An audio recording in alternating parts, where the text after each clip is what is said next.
Good morning, everyone. My name is York, and today the topic of my proposal is the effect of ability grouping on students' reading strategies, learning motivation, and reading achievement of cooperative learning groups. And today I've divided my content into three parts. The first part is the introduction, then is the literature review, then the following is the methodology. And in the introduction part, I include the background of the study, statement of the problems, purposes of the study, and the following is the research questions. Okay, now I'm going to introduce the first part, that is the background of the study. And according to Grace and Stroller in 2001, reading is the essential means for learning new information, and it has been the potential of opening new ways of viewing the world and transforming the world.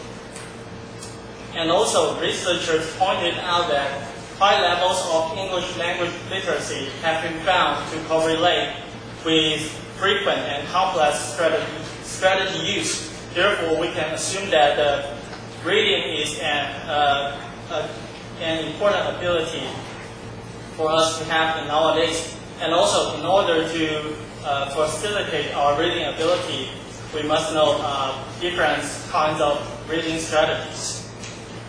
However, the problem is that traditional instruction, especially for Chinese, places emphasis on the lecture and deep learning through memorizing. Therefore, we found that traditionally, students are always forced to memorize all the things that are given from the teachers. And also, they don't have a lot of chances to practice during their learning process. And also, little attention that aims at helping students in strategy selection, use, and evaluation. We could know that the strategy part is not an important part in the Chinese teaching situation.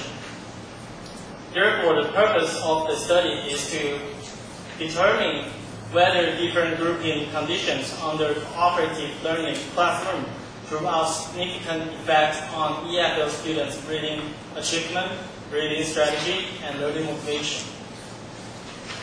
And there are 5 research questions in this study. The first one is, are there any significant differences on the reading achievement outcome between homogeneous groups and heterogeneous groups? And also, are there any significant differences on the reading strategy use between homogeneous groups and heterogeneous groups? And are there any correlations between the use of reading strategy and learning motivation? And are there any correlations among reading achievement, reading strategy use, and learning motivation? And the last one is, what are EFL Technology University students' learning motivation in cooperative learning groups? About my literature review, first I'm going to introduce the reading comprehension, and then the following is the cooperative learning, and the third one is the learning motivation. About the reading comprehension, according to Primer in 2000, reading comprehension can be defined as constructing a mental representation of textual information and its interpretation. In other words, we can say reading comprehension is, as a process, is just like extracting meaning from written words, sentences, and text. Therefore, we know that reading would require more than decoding skills. And also, reading comprehension lays the fundamentals for the acquisition of knowledge in different subject matters and constitute an important prerequisite for lifelong learning in adulthood.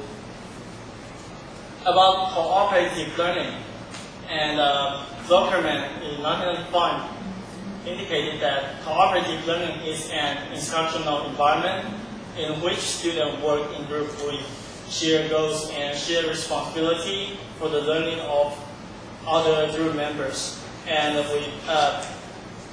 cooperative learning is totally different than the traditional learning method, because in cooperative learning that students need to work together and help with each other instead of compete with each other.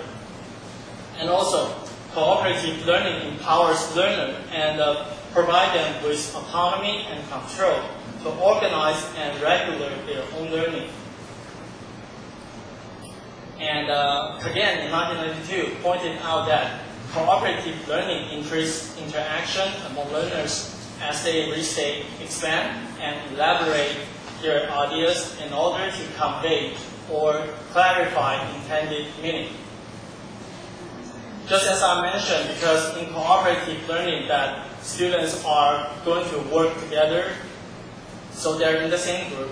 And Brown in 2001 indicated some advantages of using group work. For example, like it can generate interactive language, and also it can offer an embracing effective climate, and it can promote the learner responsibility and autonomy, and also it is also a step toward individualizing instruction. And there are 5 important features in cooperative learning. The first one is positive interdependence. This means that students in cooperative learning, students need to know they are sink or swim together. Therefore, they should not compete in the group. Instead, they should try their best to share their resources with others and help with each other. And the second one is individual accountability. And this means in cooperative learning, each student is going to be assessed, and the result is given back to the student himself or herself, and also given back to the group. Therefore, in each group, each student needs to make some efforts, and this can also use to prevent the free ride effect. And the third one is the social and small group skill, because they have to work in the same group. Therefore, they need to have some interpersonal or social skills. But if they are not trained with these skills, we could not guarantee that the group can work effectively. Therefore, in cooperative learning, they will receive a lot of social and interpersonal skills. And fourth is face-to-face interaction. And the final one is the group processing. And the group processing means that the group members will determine how well they are achieving their goal. And they'll try to maintain effective working relationship. Also, they'll discuss what kinds of behavior they are going to continue, or they may do some change. About the learning motivation, according to Pinterest in 1996, mainstream psychology defined motivation as the process whereby goal-directed activity is instigated and sustained.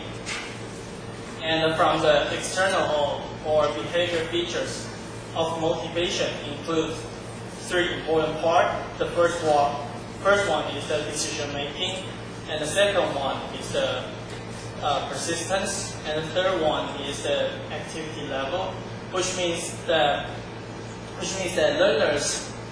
learners should choose or decide to pay attention or decide to engage in some activities by themselves, but not by others. Also, the learners will persist in the activity for an extended time and also maintaining high active level.